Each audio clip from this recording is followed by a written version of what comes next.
My name is Michael Gordon White, and welcome to Candid Street. In this video, I'm going to be talking all about backgrounds and how I think about and make use of them when it comes to shooting street photography. Let's get started.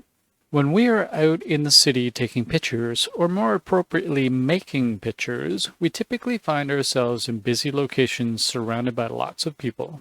This is exactly what I look for. A location with lots of people, obviously to give me a better chance at finding interesting people to photograph. I want lots of people to choose from, so the busier the better. But this also presents some challenges. The main difficulty in these situations is that with so many people around, it's hard to find a subject. A subject. What do I mean by that?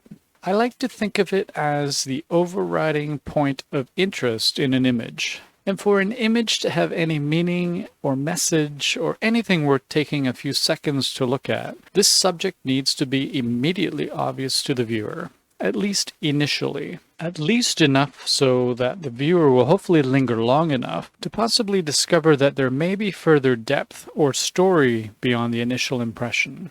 It has to speak to you, and when I'm culling my images after a shoot, the ones that I choose to take all the way through the editing and presenting stages definitely spoke to me at that moment of discovery. Sometimes so strongly that I have no choice but to present them, and this process is certainly a very personal journey. In my opinion, and this is important, a successfully created image has to have a subject. Alright, we're in a busy location with lots of people or subjects everywhere. Just point the camera at them and shoot, right? Wrong. So very wrong. That is not the way to create a successful shot, unless of course the busy crowd is the subject. Otherwise, I'm afraid you've just taken another snapshot. I get into this more thoroughly in upcoming videos on composition, but for now, let's look at a way of trying to isolate an individual from a busy crowd. So when someone looks at our pictures, they know immediately what the subject is. However, don't let me confuse you here. A subject doesn't have to be a single person, nor does a picture have to have a person in it at all to be successful, but more about that later.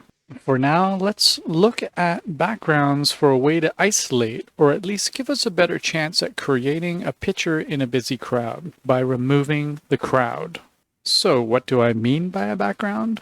If you look at my work, the majority of images I create revolve around the person or the individual. And for the most part, because of my studio portraiture work, I'm always looking for something to use to separate the individual from the crowd.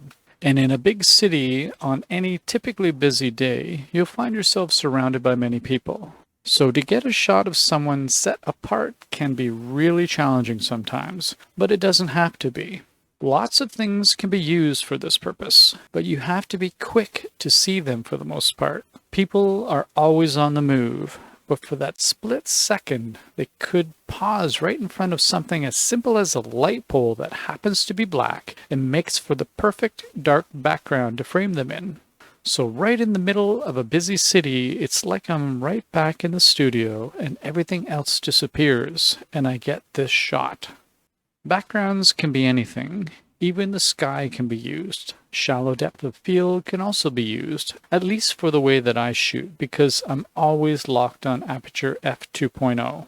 But the obvious backgrounds will always present themselves if, while you are out shooting, you are thinking about this concept. Now, I don't mean go out and plan for this. That's not what I do. But what I'm trying to explain here is that if the idea of background is on your mind, you will always see it. Again, for that split second, your subject will be positioned just right and you will have that background, that separation that allows for the subject to stand out in an image. And with a little luck and an understanding of all the many other ideas that go into creating a successful image, you will get that shot. Okay, that's it for now. I hope you found this helpful. If you did, please give it a like, please subscribe, and please turn on notifications. Thanks for watching, and see you again on Candid Street. Be safe and take care.